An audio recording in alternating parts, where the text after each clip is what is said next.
پنج گنج قادریہ یہ کیا ہے، اس کے فوائد کیا ہیں، اس کی خصوصیات کیا ہیں، اور پڑھنے والے کو کیا فضائل و برکات حاصل ہوتی ہیں، تو اس حوالے سے انشاءاللہ الکریم کچھ چیزیں میں آپ کو عرض کرتا ہوں۔ اگر آپ چاہتے ہیں کہ مجھے دین و دنیا کی بے شمار برکتیں حاصل ہوں، مجھے فوائد حاصل ہوں، اور پیشگی ہی میرے یوں سمجھیے کہ حفاظتی اقدامات بن جائیں، میرے بگڑے ہوئے کام بنتے چلے جائیں، تو پنج گنج قادریہ یہ اپنے معمولات میں شامل کر لیجئے۔ پنج گنج قادریہ کیا ہے؟ نماز فجر کے بعد 100 مرتبہ یا عزیز یا اللہ، نماز ظہر کے بعد 100 مرتبہ یا کریم یا اللہ، نماز عصر کے بعد 100 مرتبہ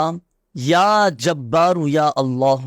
اور نماز مغرب کے بعد 100 مرتبہ یا ستار یا اللہ، اور نماز عشاء کے بعد 100 مرتبہ یا غفار یا اللہ۔ تو یہ پانچوں نمازوں کے بعد 100 مرتبہ یہ تسبیحات پڑھنی ہیں، یہ وظائف پڑھنے ہیں، انہیں کہا جاتا ہے پنج گنج قادریہ،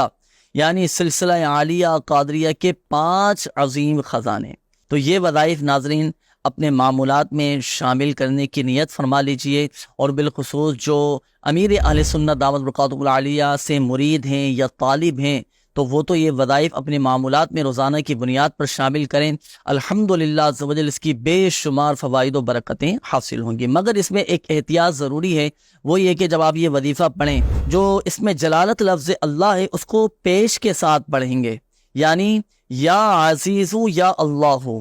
تو اس انداز سے پڑھنا، ایسا نہیں آخر میں وقف نہیں کرنا، یعنی یا عزیز یا اللہ اس انداز سے نہیں پڑھنا، بلکہ آخر میں اس میں جلالت لفظ اللہ پر پیش آئے گا۔ ناظرین یہ وظائف اپنے معمولات میں ضرور شامل کیجئے گا، انشاءاللہ الکریم دنیا اور آخرت کی بے شمار برکتیں حاصل ہوں گے انشاءاللہ۔